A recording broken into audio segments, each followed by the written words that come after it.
Olá, pessoal. Então, sejam todos bem-vindas e bem-vindos ao nosso Conexões Salt, o nosso quarto Conexões Salts ao vivo aqui pelo LinkedIn. Essa transmissão está sendo feita diretamente aqui de Porto Alegre, né, da Tecnopuc, local onde é a sede da Salt System. E quero agradecer desde já, né, todo mundo que está nos prestigiando, participando com a gente através do LinkedIn e também participando presencial aqui conosco, né, acompanhando a nossa live. E antes de passar para os nossos convidados, apresentar sobre as nossas talks, quero me apresentar. Para quem ainda não me conhece, eu sou o Will Francisco, né, faço parte do time de RH aqui da Salt System. E hoje, junto com o Matheus Adejair, meu parceiro aí de apresentações, vamos estar conduzindo aí a nosso Conexões Salt de hoje. Boa noite, Matheus. Beleza, Will. Obrigado. Boa noite aí, gente. Boa noite aos presentes. Boa noite quem está do LinkedIn. Deixa eu me apresentar, então, né? Matheus Adeja, mais conhecido aqui na Salf, sou analista de negócios aqui. Então, hoje a gente vai trazer um assunto principal, que é o time da Unicred, né? O pessoal lá da financeira e parceria nossa e cooperativa Unicred. Vai estar falando com a gente aqui o Matheus Casanova, que vai estar online direto de Floripa, depois vocês vão ver ele aqui. Também vai estar com a gente aqui gerente de produtos, cartões, adquirência, loyalty e tags, que é o nosso amigo Alessandro Guzzo. Guzzo, obrigado aí por estar com a gente. E representando aqui a Salf, né, como parceria aqui também, está o André, grande André Marques. Obrigado aí, cara, pela presença. E Will, contigo. Bom, para a gente dar seguimento, né, eu quero lembrar para quem está nos acompanhando de casa, acompanhando através do LinkedIn, para que vocês participem da nossa talk, né, que vocês interajam com a gente através dos comentários e que vocês aproveitem também os comentários para deixar perguntas que no final, depois que a gente passar pelas duas talks, a gente vai selecionar algumas dessas perguntas para os guris responderem aqui, estarem sanando as dúvidas de quem está nos acompanhando de casa. Então, nos ajudem aí trazendo informações, trazendo perguntas, que é bem legal essa interação para a gente construir uma talk ainda melhor. Bom, falando agora oficialmente do assunto da nossa noite, né? As talks desse nosso quarto conexão são duas. Construção de um time de alta performance, de alto desempenho, né? Que é com o Matheus Casanova. E o outro assunto é o case de cartões da Visa com a Unicred e Salt System, que vai ser conduzido pelo Guzzo e pelo André. Então, já quero convidar, né, o Guzzo e o André favor, aqui gente, passem para cá com a gente entrarem, aqui. Né? Escolhem os lugares, fiquem à vontade. Qual é o melhor perfil? Bom, bem-vindos já, né, Guzzo, André, bem-vindo ao Matheus também, que já vai aparecer aí no telão para a gente. Né? Então, a gente vai falar um pouquinho, então, hoje sobre esses assuntos. E para que todo mundo possa nos acompanhar e saber certinho sobre esse case de sucesso aí, sobre a Visa e a Unicred, né, eu convido que vocês nos acompanhem até o final aí para saber como que tudo isso aconteceu e um pouquinho dos bastidores desse desenvolvimento. Bom, mas traz de uma construção de uma equipe de alto desempenho e como aplicar estratégias para a sua carreira, a gente vai passar a bola para o Matheus Casanova, que está nos acompanhando, né, está nos prestigiando aí online, né? Bem-vindo, Matheus, boa noite. E que vai conduzir, então, essa primeira parte do bate-papo. E aí a gente, então, deixa aí nas mãos de vocês. Sucesso, a gente fala. Obrigado aí, Matheus, pela presença, cara. Eu que agradeço, Matheus. Bom, sou o Matheus, então. Hoje, na Unicred, eu estou à frente das iniciativas do Open Finance e Real Digital, né? Ou DREX, né? Recentemente batizado. E gostaria, primeiramente, de pedir desculpa por não estar presencialmente no evento, né? Tive alguns problemas técnicos com o voo. E agradecer a Salt pelo convite, né? E a todos que estão presencialmente e remotamente aqui conosco, tá bom? Peguem um café aí que o papo hoje vai ser bom. Bom, eu já atuo com gestão e liderança de equipes aí há quase 20 anos. Já tive a oportunidade de fazer parte de grandes equipes de alta performance, mas também equipes que não funcionaram tão bem assim, que tinham os melhores profissionais, mas não funcionava. E por conta disso, tanto quanto está sempre estudando, né, evoluindo em assuntos e temas relacionados à tecnologia, produto e inovação, eu procuro sempre estar aprendendo e entendendo o porquê desse comportamento, né, dessas e outras equipes. Não sou nenhum especialista no tema, não.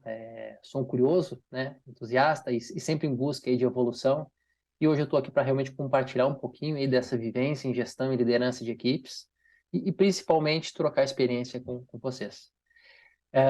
ganhos de desempenho, produtividade, objetivos cumpridos em prazos mais curtos, né? Qualidade nas entregas, engajamento, né? São apenas algumas das vantagens que uma formação bem feita de equipes acaba proporcionando.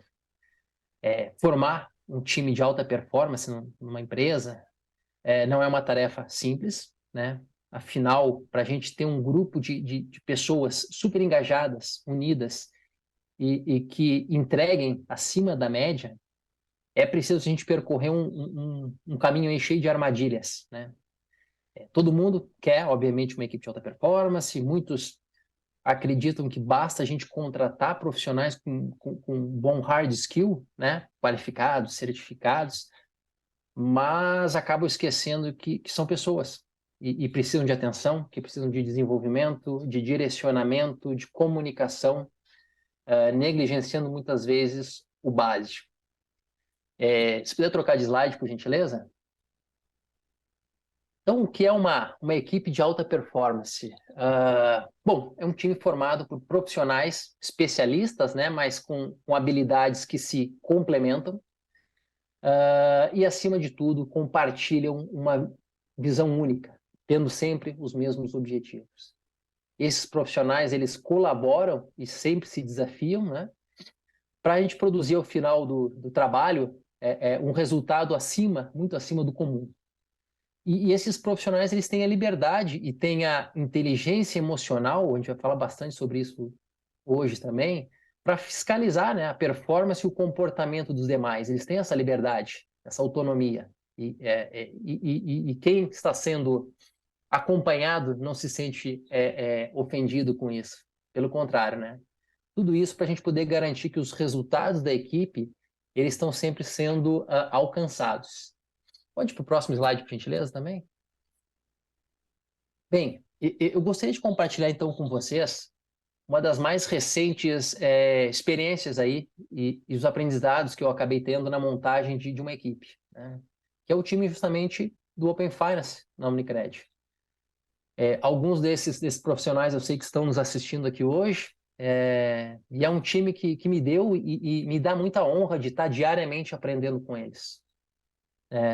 A gente tem trabalhado junto para superar todos os desafios do Open e eles sabem, né, que essa nossa trajetória não foi nada fácil até aqui e a gente ainda tem muito, muito desafio pela frente. Eu não vou falar aqui, obviamente, de Open Finance, eu não vou falar de negócio, tecnologia, mas eu não posso deixar de passar por alguns pilares que são desafiadores ou desafiantes no Open, né, e que acabam impactando diretamente. Recording in progress. Mas então, assim, recapitulando o ponto onde eu estava, né, eu não vou falar aqui de Open, de negócio, nada disso, mas eu preciso passar alguns pilares que foram desafiantes para a gente nessa trajetória. Primeiro desafio, né, a parte regulatória, né? O Open Finance é uma iniciativa extremamente arrojada, agressiva com relação aos prazos regulatórios. É uma iniciativa que está sendo construída com o avião realmente em voo, construída e evoluída, né, com o avião em voo. Então, a gente tem um paralelismo de iniciativas muito grande. Então, a gente precisa estar constantemente reajustando as velas, né, para que a gente possa ter uma trajetória mais tranquila. A gente tem muita mudança e indefinições técnicas e funcionais. Então, o escopo, especificações técnicas e funcionais, elas estão em constante evolução e mudança. A gente discute iniciativas que devem começar uma implementação daqui a 20, 30 dias, sendo que as especificações ainda estão sendo construídas. Há uma expectativa muito grande com relação a pessoas, negócios, sociedade, né? Há uma comparação muito grande da sociedade, enfim, com outras iniciativas como o Pix, que teve aquele crescimento exponencial muito grande, enfim. Uma expectativa com relação à geração de oportunidades de negócio e o tempo de aceitação pela sociedade, uma expectativa de recuperar o investimento que está sendo feito, desafios tecnológicos, né? A concorrência com outros projetos e necessidades de outras equipes e produtos. O Open é uma iniciativa que ela acaba envolvendo toda a organização, não somente a área de tecnologia, não somente a área de produtos, mas também outras áreas de compliance, jurídico, recursos humanos, enfim. Um desafio também técnico, que é o legado, né? E junto com o legado, a gente sabe que acabam vindo os débitos técnicos, e ao mesmo tempo trazendo uma oportunidade de evolução tecnológica para esses produtos. E quanto a pessoas, é outro grande desafio, que é a qualificação dos profissionais e lidar justamente com as expectativas desses profissionais com relação às mudanças, com relação à construção de um sistema tão amplo e complexo quanto esse. Contextualizados alguns desses desafios que o Open nos traz, quando nós começamos a trabalhar o Open Finance na Unicred, nós tínhamos isso se eu não estou enganado, aí 2 anos atrás aproximadamente, nós tínhamos inicialmente aí 3 a 4 pessoas. Nós não tínhamos orçamento, nós tínhamos mais incertezas do que certezas, né? Pela construção e mudanças constantes do regulatório. Um time onde todo mundo tinha inúmeras atribuições, todos eram PO, todos eram agilistas, todos eram desenvolvedores, de certa forma, testers, mas que tinha muita vontade de fazer acontecer. Aí veio o ano de 2022. O ano 2022, a gente, poxa, já temos um orçamento um pouco melhor. Pronto, a gente está grandão, vamos aumentar o time.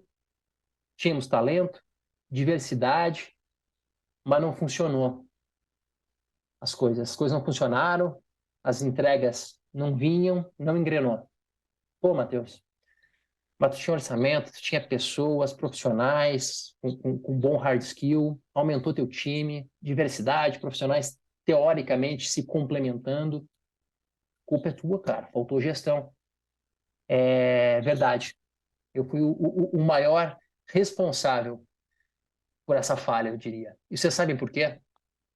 Pode passar de slide, por gentileza? Refletindo, né, avaliando outras equipes da Unicred, como o próprio time daí do Guzo, que está aí conosco, o time do Visa, né, e fora da Unicred, no esporte, por exemplo, relembrando aquelas equipes que eu já tive a oportunidade de fazer parte, e principalmente conversando e escutando o meu time, eu comecei a conectar uma série de pilares que estavam faltando. O primeiro deles foi justamente o propósito compartilhado. O propósito é a razão para que essa equipe exista. Ou seja, nós estamos aqui para resolver qual o problema. Uma vez que a equipe sabe o que nós estamos realmente fazendo, para onde a gente está caminhando, nós temos todos remando na mesma direção. Existe uma razão comum pela qual cada pessoa do time está fazendo aquilo. Elas se sentem conectadas com aquele sentido. E com isso acaba surgindo o engajamento. O segundo item que eu destaco é a questão da identidade, que está ligado às características, né? Aqueles atributos que essa equipe tem. Exemplo, uma equipe ágil, criativa, colaborativa, comprometida. São aquelas características que a gente, enquanto gestor, espera que a equipe tenha.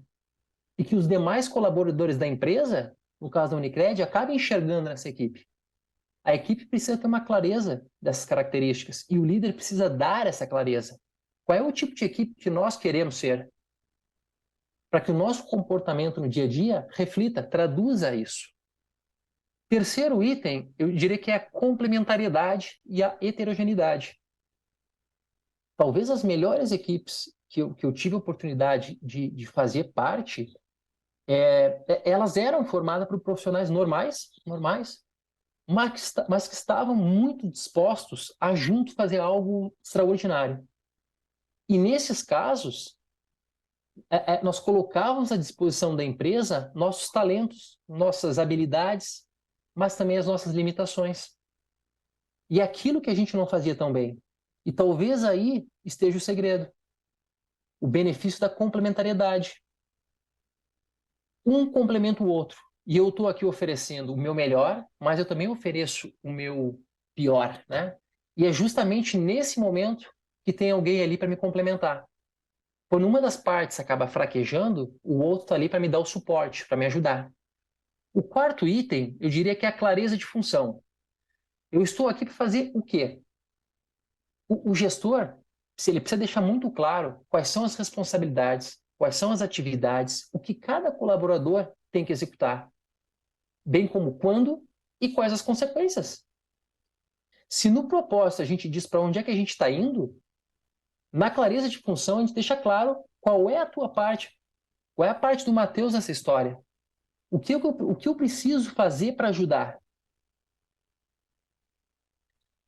E mais, cada integrante da equipe deve saber também o que o outro precisa executar.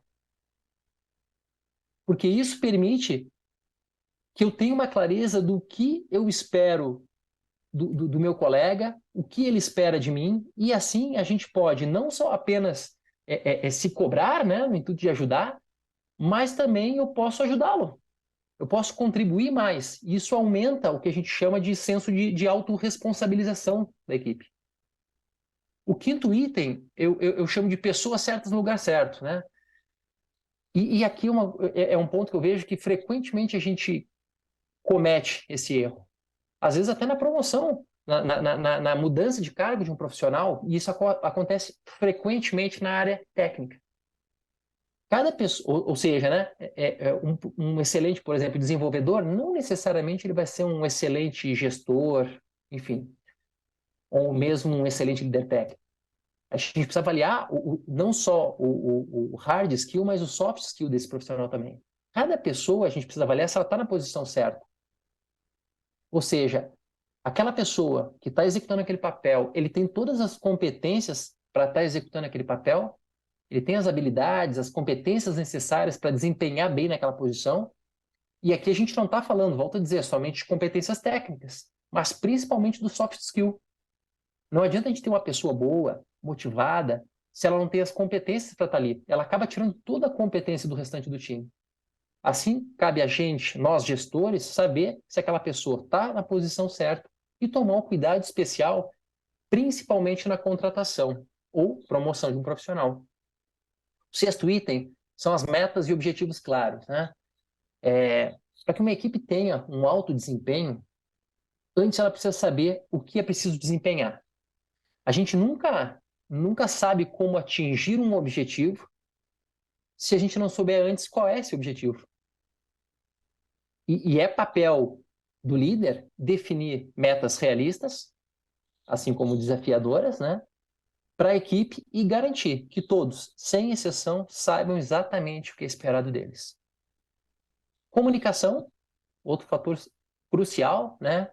Clareza, transparência, objetividade, garantir realmente que o outro, que a equipe entendeu o que é esperado. Feedback também, outro assunto bastante batido e muitas vezes negligenciado, né? É fundamental que o líder ajude e oriente as pessoas. A gente precisa, sempre, qualquer posição, a gente precisa saber se a gente está indo bem. A gente precisa saber no que a gente precisa melhorar para corrigir a rota. E o gestor tem o papel de atuar continuamente no dia a dia. Eu acho que o grande papel do gestor, diria que 50% da energia do dia, né, das horas de trabalho do gestor no dia, precisam ser direcionadas às pessoas. Outro item, desenvolvimento contínuo, né? O líder ele deve estar sempre conversando com cada membro da equipe e ajudando. Quais são os pontos que ele deve melhorar, né? De modo que a pessoa possa criar um plano de ação e estar em constante evolução. O gestor precisa saber como tirar o melhor de cada um e o melhor do coletivo. E lembrando, a responsabilidade sobre o desenvolvimento é de todos, e não apenas do gestor. Outro item, reflexão de insucessos, né? Até brinco, erros sempre novos, nunca repetidos. A gente precisa ter a prática de avaliar o porquê de um insucesso. E não para achar culpados, não, nada disso. E eu acho que a gente deve, inclusive, incentivar a exposição dos erros.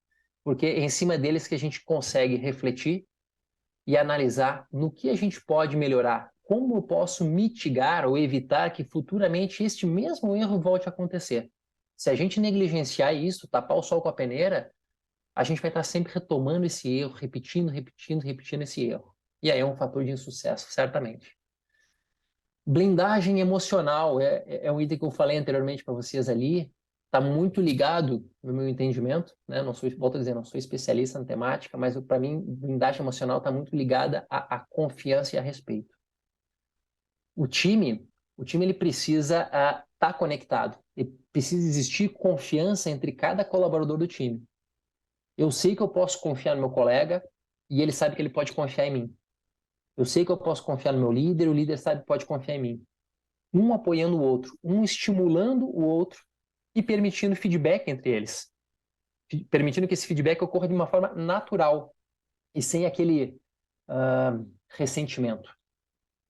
E o último item aqui que eu coloco é a remuneração.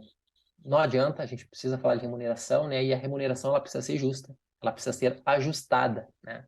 Ajustada a quê, Matheus? Ao mercado, ao esforço e à contribuição do colaborador. Pode ir para o próximo slide, por gentileza?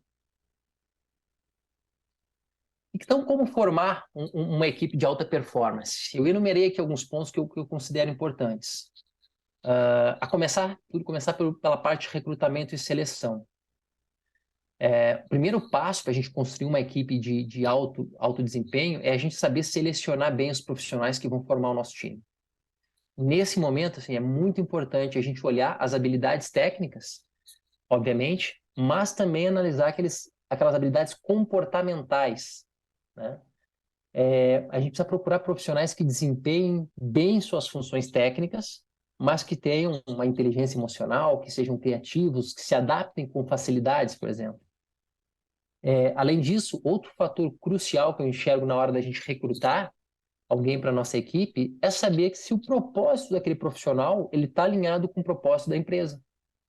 Esse ponto influencia diretamente na motivação e performance do profissional candidato. Às vezes um excelente profissional com todas as competências técnicas, uma experiência bacana aí em frentes similares a que a gente está conduzindo, mas ele tem um propósito que não bate, não tem aquele fit com o da instituição, com o da equipe. E isso certamente vai gerar uma frustração nele e na própria equipe. Outro ponto importante na hora de montar essa equipe é a questão da diversidade, né? Sem deixar de ser um fio condutor, né, que una uma pessoa para que elas trabalhem bem juntas. Quando a equipe ela é diversa, ela acaba sendo mais eficiente em identificar linhas de pensamento erradas e mapear todas as variáveis ou possíveis variáveis de um projeto, né? Um ambiente diverso, pessoas diferentes, elas acabam trazendo experiências diferentes e estimulando as outras a ver uma situação sobre diferentes prismas, né? Diferentes ângulos. Essas novas visões que a gente acaba tendo nesses debates, nessas conversas, elas enriquecem muito, elas trazem argumentos e, consequentemente, uma base maior e mais sólida para uma tomada de decisão mais assertiva. Quando uma equipe é muito homogênea, né, todo mundo pensa igual, é natural que elas concordem mais, é mais fácil chegar à concordância, porém, a gente está mais suscetível a cometer os mesmos erros. Segurança psicológica. Bom, primeiro passo, eu entendo que é normalizar a humildade. Assumir que a gente não sabe de tudo. E isso cabe também ao gestor. A gente não tem a obrigação de saber de tudo. A gente não tem que estar sempre 100% do tempo certo. Uma das qualidades da equipe que performa bem é justamente esse aprendizado constante, essa autorreflexão. De mãos dadas aí com a humildade, eu acho que tendo que estar a curiosidade, que é abraçar esse desconhecido e querer sempre ir além do essencial, né? Porque a gente só alcança a alta performance fazendo mais do que o feijão com arroz. E o que fecha a conta dessa segurança psicológica aí, né, no meu entendimento, é justamente a parte de autonomia. E não se trata só de dar a liberdade, proporcionar liberdade para que as pessoas possam tentar errar sem grandes julgamentos, não. Mas também a gente precisa criar espaços seguros, como reuniões, para que a gente possa compartilhar os erros e os aprendizados, que linkam com o último item, o penúltimo item que eu citei no slide anterior para vocês. Ser o exemplo, né? Eu acho que a gente precisa ser o exemplo que a gente quer para a nossa equipe. Se a gente quer desenvolver uma equipe de alto desempenho, é essencial também que a gente busque ser um gestor, busque ser um líder de alto desempenho. O nosso time, os nossos colaboradores, eles precisam ver na gente um exemplo a ser seguido, para que eles se sintam inspirados, né, a evoluir. E a liderança, ela não é inata, né? A gente pode e deve se desenvolver constantemente como líder, isso é fato. A gente precisa saber ouvir a equipe, dialogar com o time, entender demandas, desafios. A gente precisa ter um canal aberto de comunicação com o time, né? E fazer, acima de tudo, que eles trabalhem sempre juntos, né? E não junto conosco, né? Eu me refiro, e não para a gente. Vamos trabalhar juntos e não para mim. Enxergar, né, cada colaborador, desculpem, do time como uma engrenagem, uma peça de uma estratégia, é uma das principais razões para que os líderes acabem falhando. Se eu enxergar simplesmente como uma peça, eu vou falhar. É essencial que a gente consiga enxergar em cada profissional do time, né, suas características, suas aptidões, né, para que o time funcione da maneira mais homogênea, mais redonda possível. E lembrar, né, de que o foco principal de qualquer empresa são as pessoas. A gente precisa, volto a dizer, investir tempo nas pessoas. Metas, a gente falou também anteriormente, no último slide, metas claras, reais, né, para que uma equipe, então, ela tenha esse alto desempenho, ela precisa saber o que ela precisa desempenhar. Parece óbvio muitas vezes, né, mas nem sempre é isso que acontece.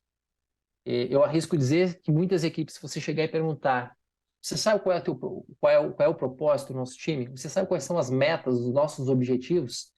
E eu fiz esse exercício em um determinado momento com esse time do Open. E me surpreendeu que muita gente não sabia para onde a gente estava indo. E aí esse foi um dos motivos que eu falei para vocês que o erro foi meu lá atrás. Eu não deixei claro para onde a gente estava indo, quais eram as nossas metas, os nossos objetivos. E, por fim, estimular a cultura do feedback, né? Comunicação ela é indispensável para uma equipe de alto desempenho.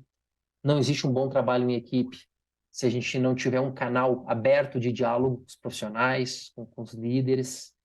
A gente precisa estar sempre disposto a oferecer e também a receber feedback. É a partir deles que a gente entende como a nossa equipe está performando e como eles estão enxergando o trabalho deles e o nosso trabalho.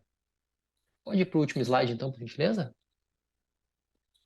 E aí, antes de passar a bola aí para o time do Visa, time do Guzo, de cartões, eu fecho aí com essa frase aí que eu gosto muito, né?